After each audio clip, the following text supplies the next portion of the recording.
And so it begins.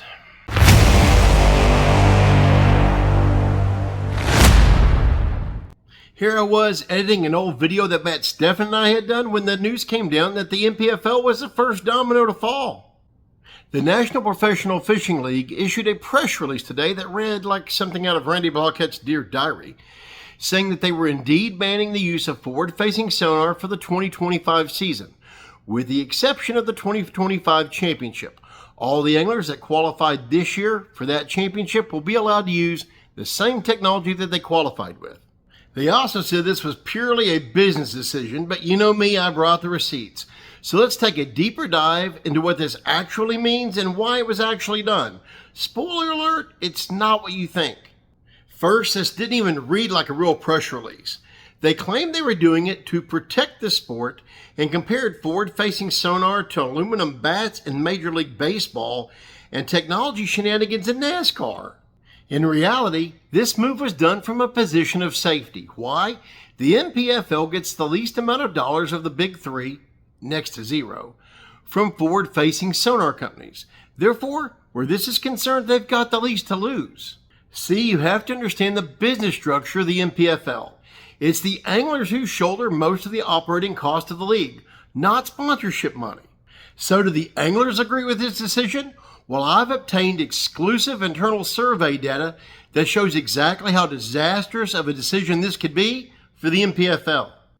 An angler survey was distributed to 99 anglers on the NPFL roster. 5 questions were asked. Let's take a look at them and what they mean. Question number 1. Do you support the use of forward-facing sonar in the NPFL? 63% said yes, while 23% said they were indifferent, with only 14% saying no. This means that their decision goes against 63% of their anglers. You know, the guys that are footing the bills. Question number 2. If there were a ban, would you still fish in 2025? 68 of the anglers said yes, and 32% said no. After speaking with several NPFL anglers today, it's come to my attention that more guys would have said no to that question if it wasn't for the sense of community that the NPFL had kind of fostered. So some of the guys do like it there. Question number 3. If the NPFL bans forward-facing sonar, will you consider fishing another league? 53% said yes to this question, while 47% said no. More than half may be looking to jump ship, while the others will hold on due to their love for the league. Question 4. Would a ban on forward-facing sonar have a financial impact on your sponsorships? 66% said it would have no impact at all. 27% said it would have a negative impact, while 7% actually said it would have a positive impact on their sponsorship money.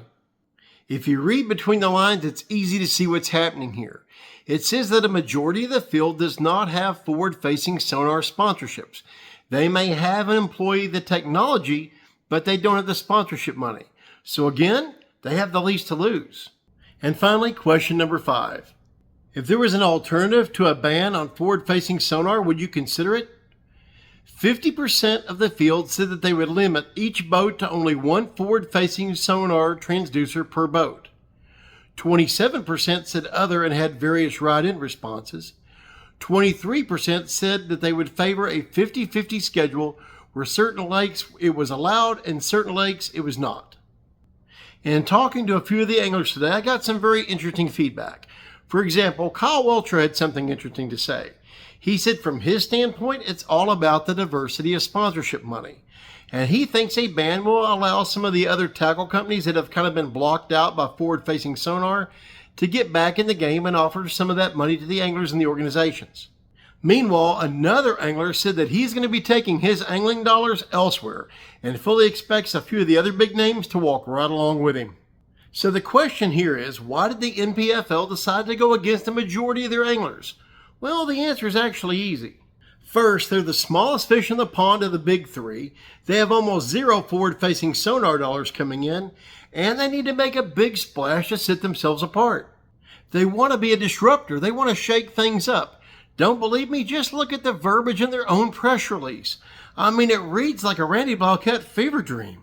The problem is, this has a huge potential to backfire. While they may get some of the old aging names that are about to run out of exemptions in the other two leagues, they're going to give up the youth, the cream of the crop. So, welcome to the Seniors League. I guess the good news is, someone's going to be able to call himself a pro again.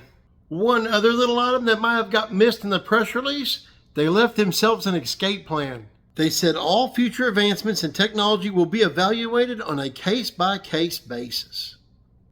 I'm also working on a live Q&A complete with a couple of NPFL pros. This may come down as early as tomorrow night, so keep your ear to the channel for further details. As always, I want to thank each and every one of you for watching. Thank you so much for being here. Please do me a favor. Like, comment, share, subscribe, even become a member.